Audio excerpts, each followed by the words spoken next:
കൂട്ടുകാർക്കും പുതിയൊരു വീഡിയോയിലോട്ടും പുതിയൊരു ദിവസത്തിലോട്ടും സ്വാഗതം.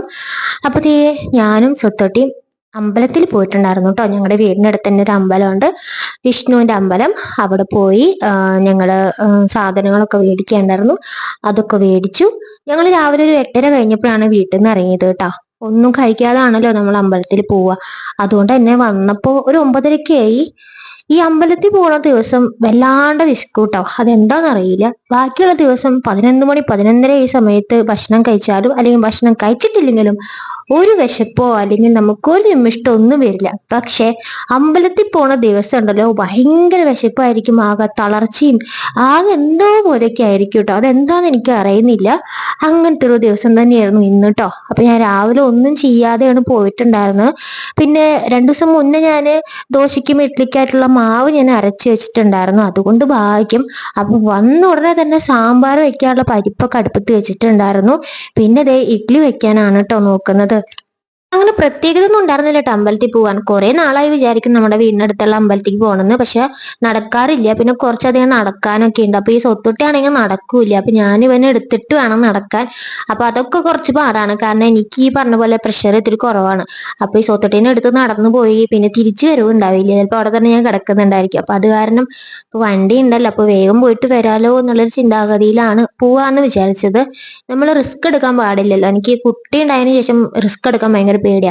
അതിന് മുന്നേയൊക്കെ ഞാൻ അമ്പലങ്ങളിലേക്കൊക്കെ പോയിട്ടുണ്ട് കേട്ടോ.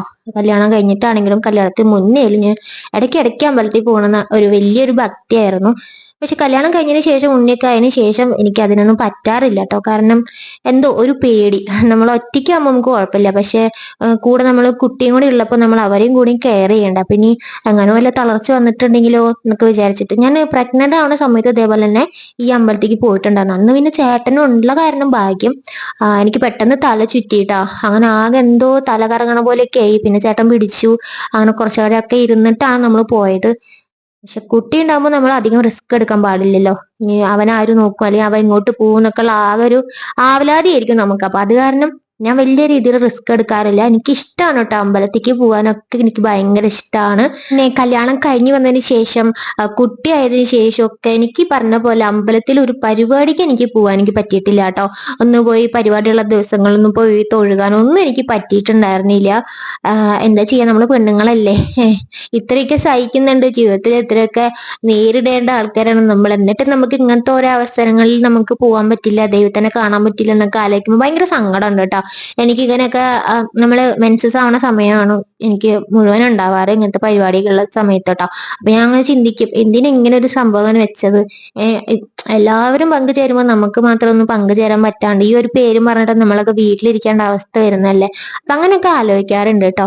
ചിലപ്പോൾ ഈ അമ്പലങ്ങളിൽ ഓരോ ഉത്സവങ്ങൾക്ക് ഈ പറഞ്ഞ പോലെ എല്ലാവരും പോകുമ്പോൾ നമുക്ക് പോകാൻ പറ്റാത്ത അവസ്ഥ വരിക, അല്ലെങ്കിൽ തൊഴാൻ പോകുമ്പോൾ നമുക്ക് പോകാൻ പറ്റാത്ത അവസ്ഥ വരിക, അങ്ങനെയൊക്കെ വരുമ്പോൾ ഭയങ്കര സങ്കടമാണ്. പിന്നെ ആരെങ്കിലുമൊക്കെ നമ്മുടെ വീട്ടിൽ നിന്ന് മലയ്ക്ക് പോകുമ്പോൾ ആ കെട്ടുന്നേറ സമയത്ത് ചിലപ്പോൾ നമുക്ക് പോകാൻ പറ്റില്ല. അപ്പൊ അതൊക്കെ ഉണ്ടല്ലോ, നമുക്ക് ഭയങ്കര അധികം സങ്കടം ഉണ്ടാക്കുന്ന ഒരു കാര്യമാണ് കേട്ടോ. ഞാൻ ഇപ്പൊ ഇങ്ങനെ സംസാരിക്കുന്നുണ്ടെങ്കിലും ഇതൊക്കെ വിശപ്പ് അടങ്ങിയതിന് ശേഷമാണ് ഞാൻ അതിന് വോയിസ് ഓവർ കൊടുക്കുന്നത് കേട്ടോ. പക്ഷെ ഈ ഭക്ഷണം വെക്കുന്ന സമയത്താണെങ്കിലും ഓരോ പണികൾ ചെയ്യുമ്പോഴാണെങ്കിലും എനിക്ക് ആകെ വിശന്ന് ഭ്രാന്ത് എടുത്ത് നടക്കേണ്ടിയായിരുന്നു ഉണ്ടായിരുന്നത്. രാവിലെ അമ്പലത്തിൽ നിന്ന് വരുന്ന വഴിക്ക് കടയിൽ കയറി നേന്ത്രപ്പഴം ഉണ്ടോ ചോദിച്ചപ്പോൾ നേന്ത്രപ്പഴം ഉണ്ടായിരുന്നില്ല, അത് പഴുത്തിട്ടില്ല കേട്ടാ. അപ്പൊ പിന്നെ റോബസ്റ്റ് പഴം നിൽക്കണം. റോബസ്റ്റ് പഴം ഞങ്ങൾ അങ്ങനെ മേടിക്കാറില്ല, പക്ഷെ എന്തായാലും ഇനി പോയി കഴിഞ്ഞ് സ്വത്തൊട്ടിക്ക് കൊടുക്കണ്ട വെച്ചിട്ട് ഒരു 3 നേന്ത്രപ്പഴം അല്ല, റോബസ്റ്റ് പഴം മേടിച്ചിട്ടുണ്ടായിരുന്നു. അങ്ങനെ വന്ന് സ്വത്തൊട്ടി ഒരെണ്ണം കഴിച്ചു, ഞാനും ഒരെണ്ണം കഴിച്ചു. എന്നിട്ടും വിശപ്പ് നിൽക്കണില്ല. പിന്നെ ഈ പറഞ്ഞ പോലെ പച്ചവെള്ളം കുറെ കുടിച്ചു, എന്നാലും വിശപ്പ് നിൽക്കണില്ല. എന്തോ പോലെ ഭയങ്കര ഒരു തളർച്ച പോലെ. എനിക്ക് അങ്ങനെയാണ് കേട്ടോ. അമ്പലത്തിൽ പോയി വന്ന് കഴിഞ്ഞിട്ടുണ്ടെങ്കിൽ നമ്മള് ദൂരത്തേക്കൊക്കെ പോവാണെങ്കിൽ നമ്മൾ അമ്പലത്തിൽ നിന്ന് ഇറങ്ങിയിട്ട് എവിടെയെങ്കിലൊക്കെ കയറിയിട്ട് ഫുഡ് അടിക്കും. പക്ഷെ ഇതങ്ങനെയല്ലല്ലോ. എന്താണെന്നറിയില്ല, എനിക്ക് ചില ദിവസങ്ങളിലല്ല, മിക്കവാറും എനിക്ക് അങ്ങനെ തന്നെ ഭയങ്കര വിശപ്പ് കൂടുതലായിരിക്കും കേട്ടോ അമ്പലത്തിൽ പോയി വന്നു കഴിഞ്ഞിട്ടുണ്ടെങ്കിൽ. സ്വത്തൊട്ടിക്ക് ഓറഞ്ച് ഒക്കെ കൊടുത്തപ്പോൾ എനിക്ക് കുറച്ച് സമാധാനമായി. അതിന്റെ ഇടയ്ക്ക് ഞാൻ കുറച്ച് ബേക്കറി ഐറ്റംസ് ഒക്കെ മേടിച്ചിട്ടുണ്ടായിരുന്നു, അതൊക്കെ ഇങ്ങനെ എടുത്തിട്ട് സ്വത്തൊട്ടിക്ക് കൊടുക്കേണ്ടിയിരുന്നു. എന്തെങ്കിലുമൊക്കെ കഴിക്കണ്ടേ. അവന്റെ വയറെന്ന് പറഞ്ഞു കഴിഞ്ഞാൽ എനിക്കൊരു ആശ്വാസമുള്ള, അല്ലെങ്കിൽ അവ ആകെ തളർന്നു പോവില്ലേ. അപ്പൊ ഞാൻ അവനും ഓരോന്നൊക്കെ ഇങ്ങനെ എടുത്തു കൊടുക്കായിരുന്നു കേട്ടോ. പിന്നെ ഞാനിപ്പോ ചെയ്യണത്, നമുക്ക് നാളത്തേക്കുള്ള ദോശയോ അല്ലെങ്കിൽ ഇഡ്ഡലിയൊക്കെ ഉണ്ടാക്കണമെങ്കിൽ നമുക്ക് അരി വെള്ളത്തിലിടണോ. അപ്പോൾ ഒരു കപ്പ് പച്ചരി ഞാൻ വെള്ളത്തിലിട്ടുണ്ട്. പിന്നെ അതിന്റെ തന്നെ ആ കപ്പിൽ തന്നെ ഒരു മുക്കാ ഭാഗം ഉഴുന്നും ഞാൻ വെള്ളത്തിലിടും കേട്ടോ. പിന്നെ നമുക്ക് രാത്രി ഒരു 6 മണിയോ 7 മണിയൊക്കെ കഴിഞ്ഞിട്ട് നമുക്കൊന്ന് അരച്ച് ചോറ് കൂട്ടിയിട്ട് അരച്ച് വെക്കും കേട്ടോ. അപ്പൊ പിന്നെ നാളെ നമുക്ക് എടുത്തിട്ട് ഉപയോഗിക്കാം, ദോശയ്ക്കോ ഇഡ്ഡലിക്കൊക്കെ ഉപയോഗിക്കാം. ഞാൻ കൂടുതലും ഇഡ്ഡലിയാണ് ഉണ്ടാക്കാൻ വേണ്ടി നോക്കണത്. കാരണം ഇവിടുത്തെ ദോശച്ചട്ടി കംപ്ലൈന്റ് ആണ്. ഞാനൊരു ദോശച്ചട്ടി ഫ്ലിപ്കാർട്ടിൽ ഓർഡർ ചെയ്തിട്ടുണ്ട് കേട്ടോ. വന്നു കഴിഞ്ഞാൽ നിങ്ങൾക്ക് കാണിച്ചു തരാം. നല്ല ഡിസൈനും കാര്യങ്ങളൊക്കെയാണ്. പിന്നെ റിവ്യൂ വലിയ കാര്യത്തിൽ കുഴപ്പമൊന്നുമില്ല. അത് കാരണം ഞാനത് ഓർഡർ ചെയ്താക്കണം. എന്താവുമെന്ന് എനിക്കറിയില്ല. ഈ നോൺ സ്റ്റിക്കിന്റെ ആയാലും ഇങ്ങനത്തെ പാത്രങ്ങളൊക്കെ ഞാൻ ആദ്യമായിട്ടാണ് ഫ്ലിപ്കാർട്ട് വഴി ഓർഡർ ചെയ്യുന്നത് കേട്ടോ. ഡ്രസ്സൊക്കെ ഓർഡർ ചെയ്തിട്ടുണ്ട്. പിന്നെ ദേ കഴിഞ്ഞ ദിവസം സ്വത്തൊട്ടിക്ക് ചെരുപ്പ് മേടിച്ചു. അതും വലിയ കുഴപ്പമില്ല. എനിക്കും ചെരുപ്പ് മേടിച്ചു. വലിയ കുഴപ്പമൊന്നുമില്ല കേട്ടോ. ഇനി പാത്രം എങ്ങനെ വരുമെന്ന് എനിക്ക് അറിഞ്ഞൂടാ. ഞാൻ എന്തായാലും ഷെയർ ചെയ്യാം കേട്ടോ നിങ്ങൾക്ക്. അപ്പോ നമ്മുടെ ഇഡ്ഡലി ഇവിടെ റെഡി ആയിക്കൊണ്ടിരിക്കുന്നുണ്ട് കേട്ടോ. ഇഡ്ഡലി ആയിട്ട് വേണം, സാമ്പാറും ആയിട്ട് വേണം ഒന്ന് ഇത്തിരി ഭക്ഷണം കഴിക്കാൻ. നല്ല പുകച്ചിലുണ്ട് വയറ് ട്ടോ. അപ്പോ ഇഡ്ഡലി ഇതാ ഒരു തട്ട് ആയിട്ടുണ്ട്. ഒരു 3 തട്ട് മാത്രമേ ഉണ്ടാക്കണുള്ളൂ കേട്ടോ. ചേട്ടൻ ഇല്ലല്ലോ. പിന്നെ അതുമല്ല ചേട്ടൻ വൈകുന്നേരത്ത് വന്നാൽ ചിലപ്പോഴാണ് ഇഡ്ഡലിയൊക്കെ കഴിക്കുള്ളൂ. ഇഡ്ഡലി ദോശയൊക്കെ കഴിക്കുള്ളൂ. ആളിപ്പോ കുറച്ച് 2-3 ദിവസമായിട്ട് ഭയങ്കര ബിസിയാണ് കേട്ടോ. അപ്പൊ അത് കാരണം വന്നു കഴിഞ്ഞ് ചായ കുടിച്ചിട്ട് അങ്ങനെ പോവാന്നല്ലാണ്ട് വേറെ പ്രത്യേകിച്ചൊന്നും ഇല്ല കേട്ടോ. അപ്പൊ അത് കാരണം വേറെ കഴിക്കില്ല കേട്ടാ. അപ്പൊ അത് കാരണം വേറെ അമിതമായിട്ട് നമ്മൾ ഉണ്ടാക്കി കളയേണ്ട ആവശ്യമില്ലല്ലോ. അപ്പൊ കുറച്ചെന്നെ ഉണ്ടാക്കണുള്ളൂ. അപ്പൊ ഒരു 3 തട്ട് ഉണ്ടാക്കി വെക്കുന്നുണ്ട് കേട്ടോ. പിന്നെ ഞാൻ വേഗം പോയിട്ട് നമ്മുടെ കറിക്കുള്ള സാധനങ്ങൾ അരിഞ്ഞു വെക്കാൻ കേട്ടോ. സബോള ഉണ്ട്, തക്കാളി ഉണ്ട്, 2 പച്ചമുളക് എടുത്തിട്ടുണ്ട് കേട്ടോ. അധികം എരിവില്ലാണ്ട് ഉണ്ടാക്കാനാണ് ഞാൻ നോക്കണത്. അപ്പൊ ആണെങ്കിൽ സ്വത്തോടിക്കും ഇഡ്ഡലിയുടെ കൂടെ കഴിക്കാലോ. അപ്പൊ അത് കാരണം ഞാൻ അധികം വലിയ മുളക് പൊടിയൊന്നും ഇടുന്നില്ല. സാമ്പാർ പൊടി മാത്രമേ ഇടുന്നുള്ളൂ കേട്ടോ ഇതില്. അങ്ങനെയാണ് സാമ്പാർ ഉണ്ടാക്കാൻ വേണ്ടി പോകുന്നത്. പിന്നെ എന്റെ മിക്ക ദിവസങ്ങളിലും ഇങ്ങനെ തന്നെ ആയിരിക്കും ഇവിടുത്തെ സാമ്പാർ. വല്ല പരിപാടികൾ വരുമ്പോൾ അല്ലെങ്കിൽ ആരെങ്കിലും ഒക്കെ വരുമ്പോഴാണ് എക്സ്ട്രാ കഷ്ണങ്ങൾ ഇടുള്ളൂ കേട്ടോ. കാരണം ഇവിടെ അധികം കഷ്ണങ്ങൾ കൂട്ടുന്ന ആരുമില്ല. പിന്നെ ഞാനും കൂട്ടും. എന്റെ ഡെലിവറി കഴിഞ്ഞതിന് ശേഷം എനിക്ക് വന്നൊരു മാറ്റാണ് കുറെ കഷ്ണങ്ങൾ കൂട്ടല് കേട്ടോ. അപ്പൊ അത് കാരണം കൂട്ടും. പക്ഷെ പിന്നെ നമ്മൾ എന്തിനാ വെറുതെ അമിതമായിട്ട് ഓരോ സാധനങ്ങൾ മേടിച്ച് പൈസ ചെലവാക്കണത്. അപ്പൊ അത് കാരണം ഞാൻ എന്ത് വിചാരിച്ചു, ഇങ്ങനെ വെക്കാന്ന് വിചാരിച്ചിട്ട് ഇന്ന്. അപ്പൊ അത് കാരണം സിമ്പിൾ ആണല്ലോ, നമുക്ക് വലിയ പണിയൊന്നുമില്ല. നമുക്ക് വയറല്ലെന്ന് അറിയേണ്ട ആവശ്യമുള്ളൂ. അപ്പൊ അത് കാരണം ഞാനിത് തട്ടി കൂട്ടിയിട്ടുള്ള ഒരു ചെറിയ സാമ്പാറാണ് വെക്കുന്നത്. പക്ഷെ തിടുക്കത്തിൽ വെച്ച കാരണം ഒന്നും അറിയില്ല. അത് നമ്മുടെ വിശപ്പിന്റെ ആ ഒരു ആഘാതത്തിലാന്നറിയില്ല, നല്ല ടേസ്റ്റ് ഉണ്ടായിരുന്നു കേട്ടോ സാമ്പാറിന്. ഇഡലിയും സാമ്പാറും നല്ല സൂപ്പർ ആയിരുന്നു കേട്ടോ.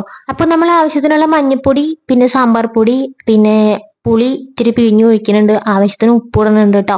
എന്നിട്ട് പിന്നെ കുക്കർ അടച്ചിട്ട് നമ്മളെ 2 വിസിൽ അടുപ്പിക്കും. എനിക്കിങ്ങനെ നമ്മുടെ സബോള ആയാലും തക്കാളി ആയാലും ഇങ്ങനെ ഒന്നും ഉടയണം. ഒരു വിസിൽ അടിച്ചു കഴിഞ്ഞാൽ എനിക്ക് ഇഷ്ടമല്ല. അതിങ്ങനെ കടിക്കാൻ കിട്ടുമല്ലോ. മറ്റേത് കുറച്ചുകൂടി ഉടയും. അപ്പൊ നമുക്കിങ്ങനെ ഇഡ്ഡലിയാണെങ്കിലും ചോറാണെങ്കിലും നമ്മൾ കഴിക്കുമ്പോൾ ഒന്നുകൂടി ഇങ്ങനെ ഉടച്ചിങ്ങനെ കഴിക്കുമ്പോൾ നല്ല ടേസ്റ്റ് ഉണ്ടായിരിക്കും. എനിക്ക് അങ്ങനെ കേട്ടോ ഇഷ്ടം. അപ്പോൾ അതിനുള്ള തയ്യാറെടുപ്പും കാര്യങ്ങളൊക്കെയാണ് നടന്നുകൊണ്ടിരിക്കുന്നത്. ഇത് നന്നായിട്ട് വേണം എനിക്ക് ഇഡ്ഡലി കഴിക്കാൻ. എനിക്ക് നല്ല വിശപ്പുണ്ട് കേട്ടോ. നല്ല വിശപ്പിലാണ് ഞാൻ ഈ പണികൾ ചെയ്യുന്നത്. ഇതിന്റെ ഇടയ്ക്ക്, അതായത് പണി ചെയ്യണതിന്റെ സ്റ്റാർട്ടിങ് ഞാൻ കുറച്ചിട്ട് വെള്ളം കുടിച്ചായിരുന്നു. പിന്നെ അതിന്റെ ഇടയിൽ വെള്ളം ഒന്നും കുടിച്ചിരുന്നില്ല. സുത്തൊടിയും കൊണ്ടായിട്ട് ഓരോ സാധനങ്ങൾ എടുത്തു കൊടുക്കായിരുന്നു. അത് കഴിക്കും ഇത് കഴിക്കും എന്നൊക്കെ പറഞ്ഞിട്ട് എടുത്തു കൊടുക്കുന്നതായിരുന്നു കേട്ടോ. ഞാനൊന്നും കഴിച്ചിട്ടുണ്ടായിരുന്നില്ല.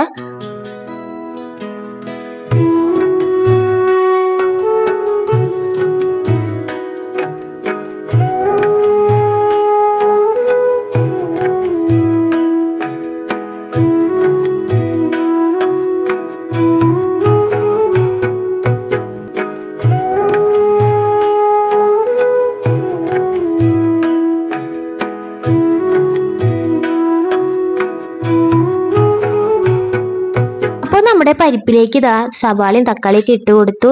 ആവശ്യത്തിനുള്ള പൊടികളൊക്കെ ഇട്ട് കൊടുത്തിട്ടുണ്ട് കേട്ടോ. അപ്പൊ ഈ കുക്കറിന്റെ ഉള്ളിലത്തെ മറ്റേ വാഷർ ഉണ്ടല്ലോ, അത് കുറച്ച് കംപ്ലൈന്റ് ആണ് കേട്ടോ. അതിന് ഒരു പുതിയത് മേടിക്കണം. ഇനി അടുത്ത പരിപാടി നമ്മുടെ കൗണ്ടർ ടോപ്പ് ഒക്കെ ഒന്ന് വൃത്തിയാക്കണം കേട്ടോ. ആ പൊടികളുടെ ടിന്നൊക്കെ ഞാൻ മേലെ എടുത്ത് വെച്ചേക്കണം. ഇനി അതൊക്കെ താഴത്തേക്ക് എടുത്ത് വെക്കണം. താഴത്തെ ഷെൽഫിലാണ് എല്ലാ പൊടികളുടെ ടിന്നുകളൊക്കെ എടുത്ത് വെക്കുന്നത് കേട്ടോ.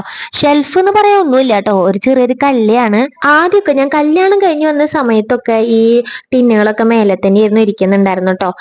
പിന്നെ ഞാനത് മാറ്റി. എപ്പോഴും അങ്ങനെ ഒരേ രീതിയിലാവുമ്പോൾ എനിക്കത് ഇഷ്ടമല്ല. ഇടയ്ക്കിടയ്ക്ക് അങ്ങനെ മാറ്റിക്കൊണ്ടിരിക്കണം കേട്ടോ. കുറെ മേലെ വെക്കും, കുറെ താഴെ വെക്കും, അങ്ങനെയൊക്കെയാണ് കേട്ടോ. ഇപ്പത്തെ എന്റെ ചിന്ത എന്ന് വെച്ചിട്ടുണ്ടെങ്കിൽ കൗണ്ടർ ടോപ്പ് ഒന്ന് കുറച്ചും കൂടി ഒന്ന് ഡെവലപ്പ് ആക്കണം എന്നൊക്കെ ഉണ്ട് കേട്ടോ. അപ്പൊ അത് ഡെവലപ്പ് ആക്കുമ്പോൾ നിങ്ങൾ എന്തായാലും അറിയും. അപ്പൊ ഞാൻ എന്തായാലും വീഡിയോ ഒക്കെ ഇടാം കേട്ടോ. അപ്പൊ അങ്ങനെ പൊടികളൊക്കെ എടുത്തു വെച്ചിട്ടുണ്ട്. പിന്നെ നമ്മുടെ പാത്രങ്ങൾ കഴുകാണ്ട് ഒരു 2 പ്ലേറ്റ് തന്നെ ഉള്ളൂ. അതൊക്കെ ഒന്ന് കഴുകി വെച്ചു കേട്ടോ. അപ്പൊ നമ്മുടെ പാത്രങ്ങളും കഴുകി കൗണ്ടർ ടോപ്പ് ഒക്കെ ഒന്ന് വൃത്തിയാക്കി കഴിഞ്ഞപ്പോൾ തന്നെ നമ്മുടെ കിച്ചണും അത്യാവശ്യം ഒന്ന് വൃത്തിയായിട്ടുണ്ടാവും കേട്ടോ. നമ്മൾ കൈയോടെ തന്നെ ഈ പണികൾ ചെയ്യുകയാണെങ്കിൽ നമുക്ക് പിന്നെ ഇരട്ടി പണിയൊന്നും വരില്ല. അപ്പൊ അത് ഞാൻ കൈയോടെ തന്നെ ചെയ്തു വെച്ചിട്ടുണ്ട്. സ്വത്തൊട്ടാണെങ്കിൽ അവിടെ ഉണ്ട് കേട്ടോ. അപ്പൊ അവൻ TV കണ്ടുകൊണ്ടിരിക്കുന്നുണ്ട്. ഇനി അടുത്ത പരിപാടി എന്ന് പറയുന്നത് ഈ സാമ്പാർ ആയി കഴിഞ്ഞാൽ നമുക്ക് വറുത്തിട്ട് പിന്നെ ഇഡലി കഴിക്കുക. അത്രയും ഉള്ളൂ കേട്ടോ അന്നത്തെ നമ്മുടെ വീഡിയോ ഉണ്ടാവുക.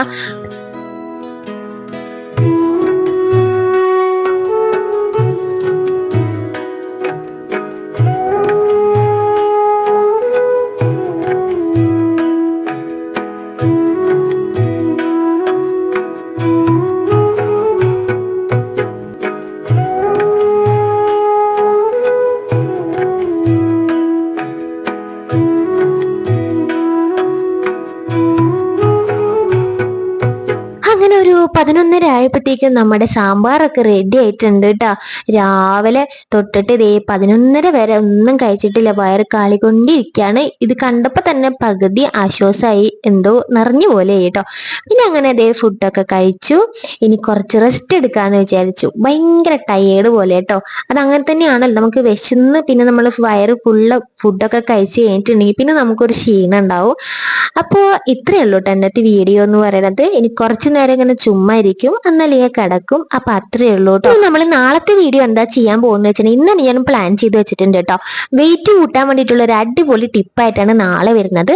അപ്പൊ കാണാൻ താല്പര്യമുള്ള ആൾക്കാർ ഉറപ്പായിട്ടും സബ്സ്ക്രൈബ് ചെയ്തിട്ട് നോട്ടിഫിക്കേഷൻ ഒക്കെ എനബിൾ ചെയ്തിടുക.